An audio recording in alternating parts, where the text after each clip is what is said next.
I say one of the worst parts about it is the lifestyle they have to maintain. You know, they have to watch their diet so strict when their best friends are eating whatever they want and it's a party. They can't. When there's a lot of maybe male models and they're older and of course old enough to drink, they can't really drink and enjoy that sort of element because they're still having to watch their bodies and the tone of their bodies.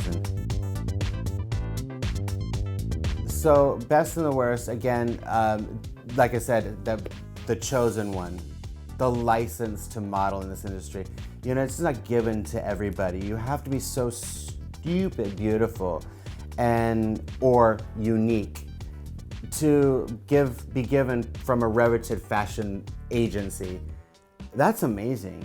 You know, that's a gift. And sometimes what breaks my heart is when I'm in the mall and I've approached a killer girl or guy, and the parent has been like, no, we're not interested. No, you know, it's like, oh no. They don't even understand the opportunity of life that was just about to, you know, come upon their life. It's incredible what a life-changing experience you can make.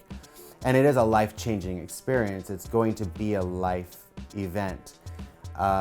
Because once it starts rolling and that model's out there doing magazine shoots, they're flying to India for this editorial, back to Russia for this client, over to Milan, then they have to hit the shows for New York and roll off quickly to London or Paris. I mean, everybody's just, it's an amazing experience.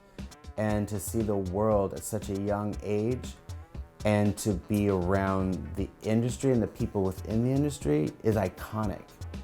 I mean, it's just fascinating. It's always been fascinating to me, so I live vicariously through these girls and guys.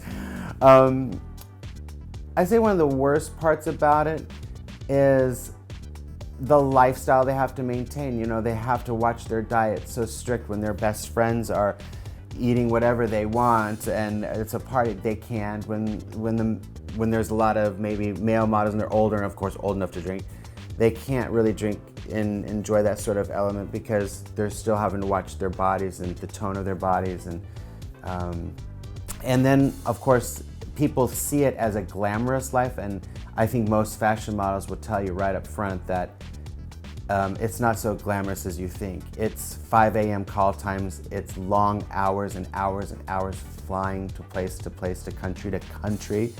And I know we sit back and say, oh yeah, whatever, but it's not as easy as you think. And you don't have the normalcy. You don't have your family with you. You don't have your friends always with you.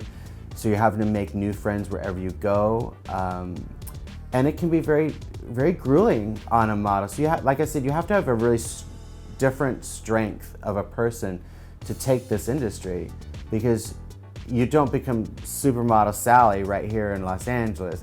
You have to hit Milan, you have to go to Paris, you have to hit New York, of course. You have to go there. It's just not gonna happen. So you need to be circulated. And that takes a lot out of the model. They come back to you years later, kind of exasperated. But if they're got the strength that I'm talking about, they'll continue it on and keep their momentum, because keeping your momentum is very key. You're about as hot as your last editorial. So if you let that go, or I'm gonna take a year off, this is not the industry to do. Once you get that momentum going, you don't stop. Don't stop, just keep running. And that's where you're gonna get your longevity.